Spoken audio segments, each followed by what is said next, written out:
Huskar almost always goes for lifesteal. He likes to armlet toggle, so that's one area where Lesh can sometimes best a Huskar. And there you go. Great physical damage here with the Jug. You get some additional sustainability with the healing ward. And you have that option to do big damage while you're invulnerable with the Omni Slash, which is kind of key against the Husky. Yeah, you can also Blade Fury, easily dodge the incoming damage from the Huskar ultimate. You'll still get slowed, but that's not really a big deal. And you've got the Bane Sleep, much more difficult to time, but in theory possible to dodge the Huskar damage. So I think Empire have some solutions for Husk. I still think it's a pretty good Husk game on the whole, though. There's only really Brain Sap and Juggernaut auto attacks and Omni Slash if he gets really farmed to deal with this hero. And you know, you're not always guaranteed to find that great Omni Slash. There's Snowball to dodge it. There's Decrepify to deal with it. I don't think Juggernaut's an obviously amazing solution to this Huskar. Yeah, Lesh Huskar is one of those weird pick and counter pick combos that reminds me of Dazzle Axe a little bit, where it feels like one is just the hard counter, but there are ways the other can come back. And for Lesh, it's the stun. If you can catch that Huskar at a key moment with a Split Earth, if you can kind of save it when he's done a lot of damage to himself and you, sometimes you and your allies can turn it around and that Huskar will just fall apart. Similar to how if the Axe hops in and Dazzle jumps in with a heal bomb, all of a sudden that Axe isn't feeling so good. So obviously, I think Huskar will do pretty well, but not the end-all be-all, and this could still be Edict rough. is physical damage, so it used to be composite, now it's purely physical, so it is decent against Husk. So I'm calling it Huskar. So with that, we'll look at how the lanes settle down. It looks like on the Radiant side this go-around, it will be the 4 anchors. Trixie will head to the off-lane with the Earthshaker, so a core Shaker on that front. Boogie will be rotating around on the support Husk. Nemphy will be headed mid on the core Lina. You just called him the support Husk. Did I? Oh my god, the support Tusk. Oh, Jesus. Okay. I take full responsibility. I put the idea in. Oh, boy. So, Lina's going to be played by Nemphy mid. Matumba Man takes the Huskar to the bottom lane. He'll be supported by Volix on the Pugna here. So, not the core Pugna that at first I was kind of expecting, but we'll see how the support Pugna works out this go-around. All right. Meanwhile, on the side of Team Empire, we've got Aloha Dance playing the Winter Wyvern. Just managed to deward the Radiant Obs off in their jungle. Very nice start for him. Yoki playing your Clockwork, blocked in 1 melee, should cause the lane to push. Now, we will see the Wyvern moving on mid, and in the meanwhile, we will have Resolution playing the Leshrac, and then over in the top lane, always want to fly on the Bane, and Silent on the Jug. Oh, Aloha Dance may be looking for a courier snipe here, and he might find it too. Oh, they pinged. I think they saw him. Yep, I think he got just a little too close to the tower. So good courier control here from the anchors. They'll keep it safe as Aloha Dance now rotates all the way to the top lane. They could dive. They could go for Trixie here. Yeah, does he have... Sleep into Blade Fury with the Wyvern coming over for some Arctic burn damage, but it's not going to last that long, and the pings are coming out. 4 anchors are somewhat wise to this rotation. Yeah, this is an awkward spot. The ideal spot for this is if you're on Dire side, you can do it in the mid with this kind of area here or right here. You just fly right down the cliff. This is a pretty big distance for Aloha Dance to try and traverse. I think he can still make it to the Earthshaker, but he won't like be getting off a bunch of Arctic. Yeah, it won't be max damage, so to speak. But oh, he finds the courier this time. It goes to the top lane. There you go. No cargo, but Aloha Dance. His patience plays off. They knew he was in the neighborhood, but wow.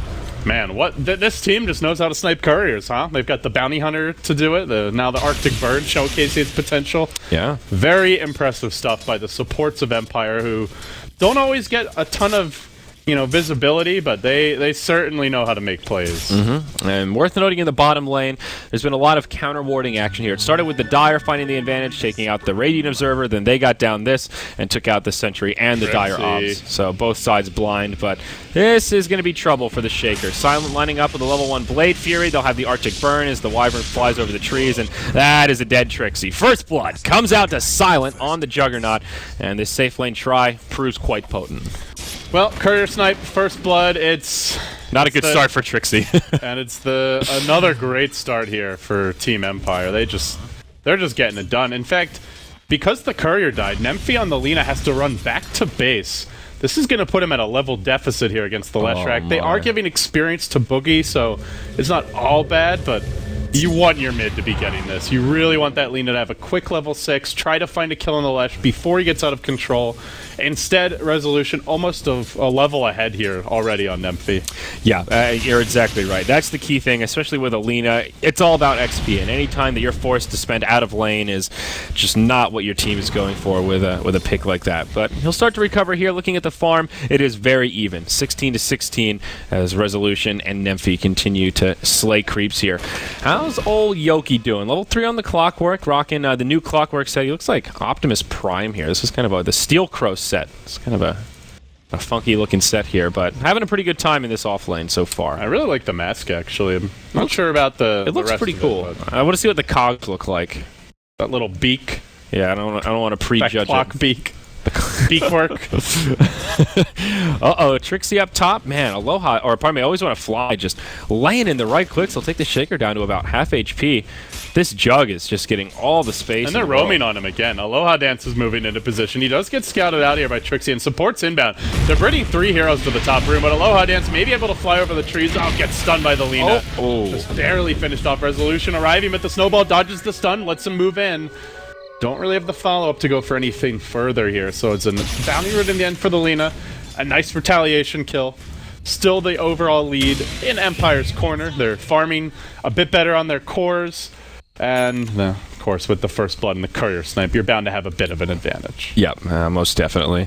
This game starting a little slower than the one we saw in our first match here. Huskar also getting a lot of space to farm, getting pretty much everything he wants. Be curious to see what Matumba Man does in the way of builds, and here you go, he'll help us out a little bit. Helm of Iron Will, his first item pickup. Could be a fast HOD, but I think more likely to just be the beginnings of a quick armlet, really the classic Huskar build we see so often. It's just such a game changer. The other thing is, like, you can go back for the Mask of Death, and that's still pretty effective on its own, but yeah, once you get the armlet, there's just so many opportunities for big plays. They jump on you, they throw out an Omni Slash, they don't quite kill you, you armlet toggle, you're back to full HP, and again, they've got some good saves here, potentially. The Decrepify, the Fissure, the Snowball. I wouldn't say it's like the best Huskar draft ever. They don't have a Dazzle, or Wyvern, I think, is pretty good with him too. But it's still a good one, and he could make a lot of plays. This War Anchors will smoke. Yeah, here we go. Wyvern's great because you get the best of both worlds. He has all that close to magic immunity, the magic resistance, then you're safe from physical, even though he's set up for spells. Ward comes down. Let's see, how's this going to go? Snowball behind the tower. Very bold movement from the Tusk. Boogie. TP on the way in. Boogie, that was... That's a feat. Not sure if that was a miscommunication or just thinking the Lesh was a little bit closer. That was awkward, but a freebie for Empire nonetheless. Yeah, and he was scouted at that point. It might have been one of those timing things where right as he wanted to... He didn't really notice Empire had seen him, and just gets... Unfortunately, had already committed to the Snowball, and once you commit, there's no going back. Yeah, that's true. Moments when you're just sort of watching it in slow motion. No! Oh, down bottom rotation from Resolution. Catches out the Pugna, and that's just an easy pickoff. Having flashbacks to game 1 where Resolution can just walk up to the high ground and just burst people down. I mean, that's even a level 3 lightning storm. Man going in, but he gets brain sapped. He's down to 10 HP, and can they find the kill? They're looking for the Arctic Burn from Aloha Dance. Doesn't have the vision, but Yoki's going to barrage it. He doesn't finish him off, though, and I think it actually barely missed there. Or maybe it was just the magic resistance kicking in. Either way, Matumba Man TP's home, survives, lives to tell the tale.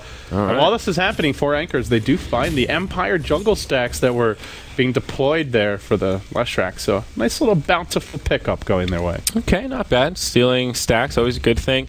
A little bit of a shame for Empire. They couldn't finish off the Huskar there. He was at like 85% magic resistance, so not surprised they couldn't finish him off with spells. But he'll pick up his Gloves of Haste and continue progression towards the armlet. And again, all the while, Silent is just racking up the free farm in the safe lane. His team's moving around, and he is just going for the neutrals. Number 1 on net worth, has the Mask of Madness recipe now to go with his phase boots. Looks like he'll just do that tried and true Jug style phase Mask of Madness, then probably into a Yasha and take it from there.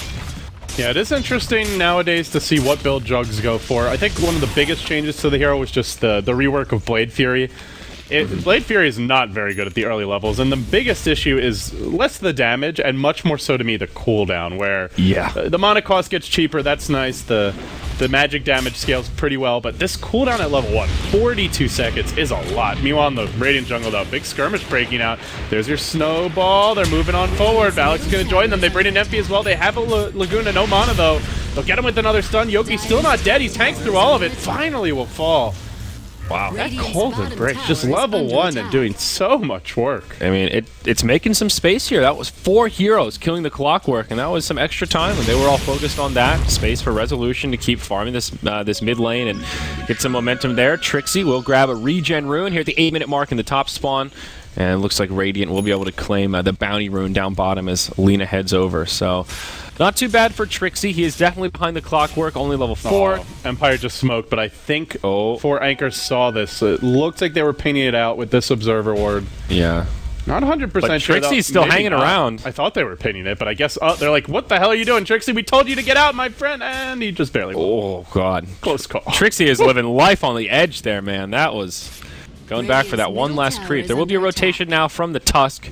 Also, only level 4, so limited kill power here, but they might be able to set something up. There's that armlet on the Huskar. Before the 9-minute mark, great timing on that. And now Matumba Man can actually start coming to these fights. If Empire dive a tower, he may be looking to TP in and try and turn things around. Already prepared with a TP scroll, actually. Always want to fly. In the meanwhile, now moving towards mid.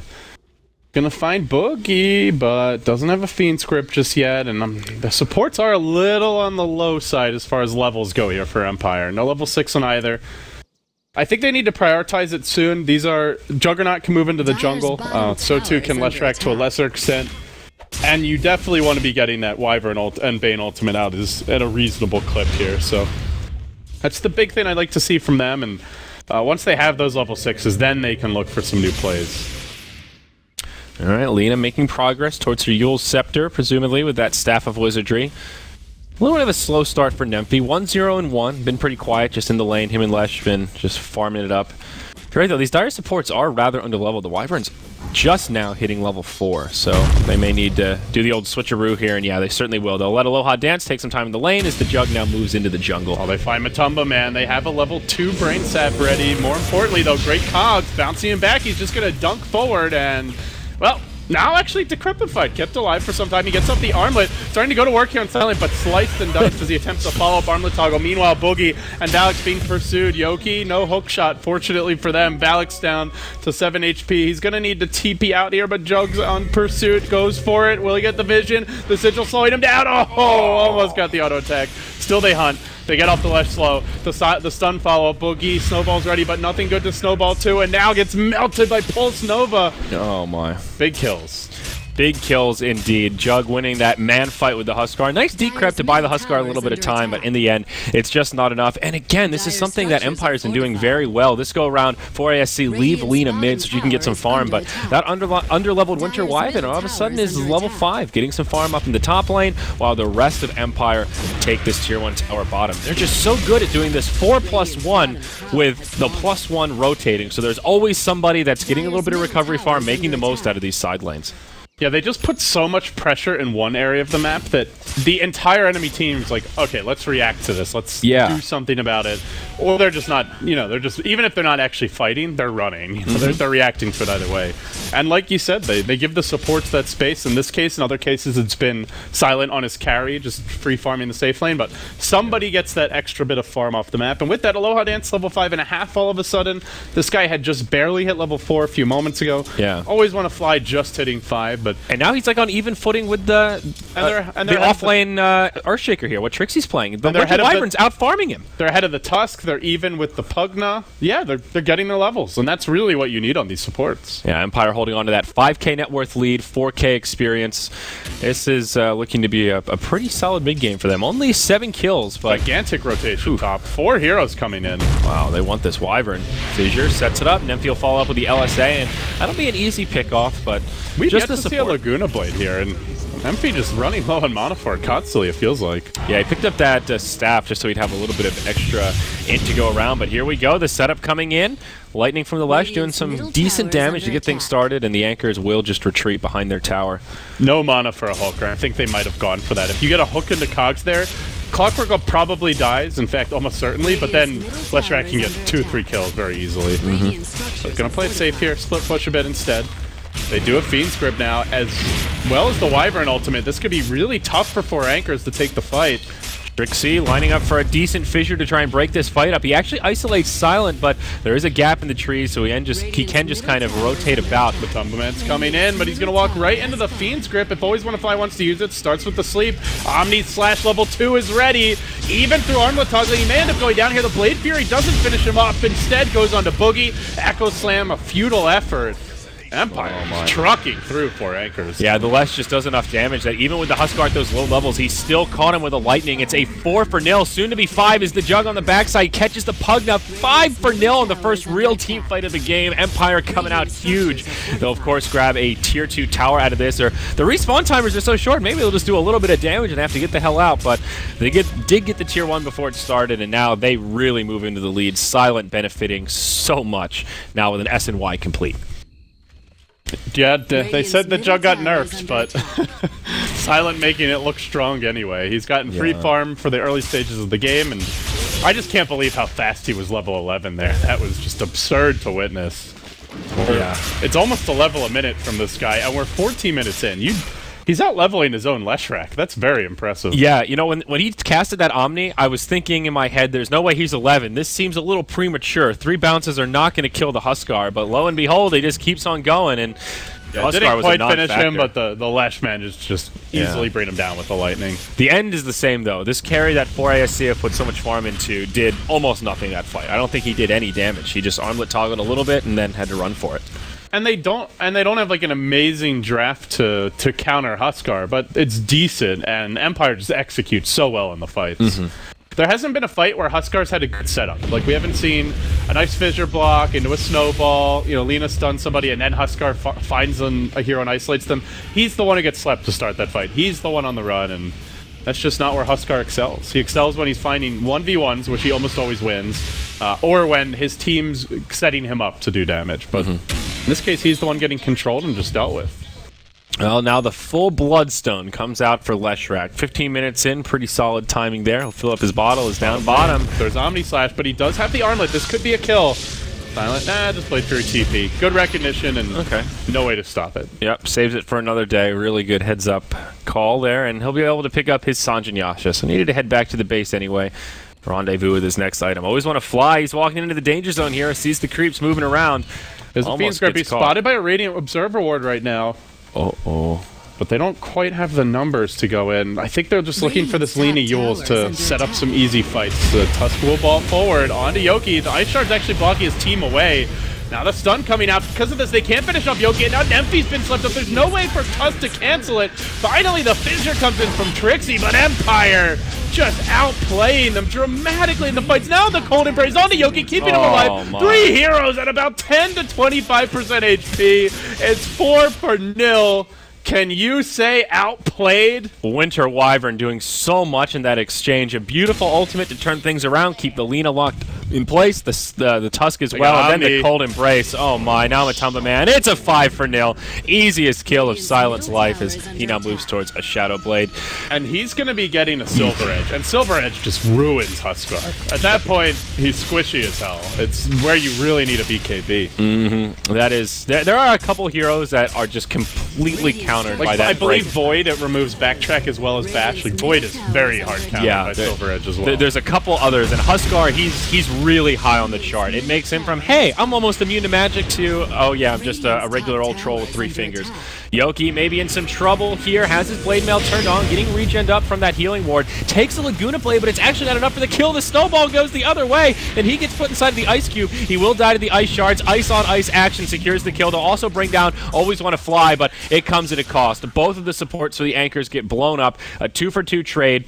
Really not too bad for this Radiant side. That'll yield about a 1,100 net worth gain for them, but yeah, if that's the best you can hope for, you're definitely in dire straits. And Leshrac with almost a Bloodstone charge per minute. 15 Bloodstone charges at 17 minutes. Oh, I can't... that to me is the game in a nutshell. I don't think I've ever seen a Leshrac with almost a Bloodstone charge per minute outside of pubs. Yeah, that's just painful. I think I've seen a couple of Storm games where like Sumail has really just ran out of control and done something similar here, but it is a rarity for sure. Empire is making 4 Anchors look like they're the JV squad right now. And 4 Anchors is a good team by all measurements, and I think I look back on the first day that Empire played in Esportal, I was like, well, they were just a little rusty. Okay, a little cold embrace action here as Roche gets taken out by the Dire side. Lesh will be the one to grab the Aegis now for ASC. In kind of an awkward spot, all 5 of them are lingering around, but Empire just looking for the angle to initiate. Now a Nightmare on a Matumba Man. Resolution gets an invisibility rune, hook shot in onto Trixie. Silent will take a lot of burst damage, but he'll stay alive. He still has the Omni Slash. Nymphy just barely lives as he walks away from the Lesh, but the Earthshaker, the Pugna, they get brought down. Matumba Man just looking for a target. He life breaks onto Yoki. Yoki trying to stay alive. Laguna will secure the kill, but Matumba Man will not win this man fight against the Wrath of the Dire. It's a 2 for 5. The Aegis of the Immortal still standing. Now Lesh officially has more charges than minutes on the clock. Another team wipe for the Anchors. Jesus Christ. 19 Bloodstone charges under 19 minutes into the game. That's probably a completed BKB coming out from him. It is. Yep. How do you kill this man? There's no Lina eggs in sight.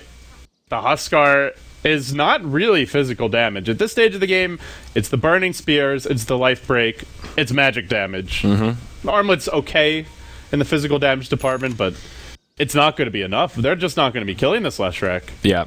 I mean, and even at this point, they kill him once. He comes right back with the Aegis. They kill him again. He instant respawns. Will probably have enough gold to right-click BOTs. Let's be honest here. I mean, they realistically have to kill this Lesh 3 times before he actually stays dead for more than the blink of an eye. And I feel like this was the same thing as last game. Just the aggressive wards go up.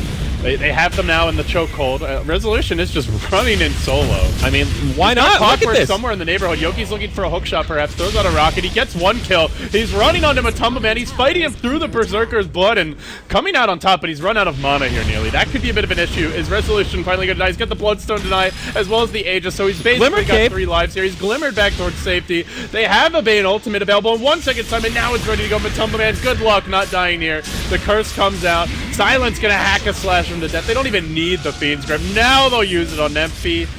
Yeah. Well, yep. This is looking over.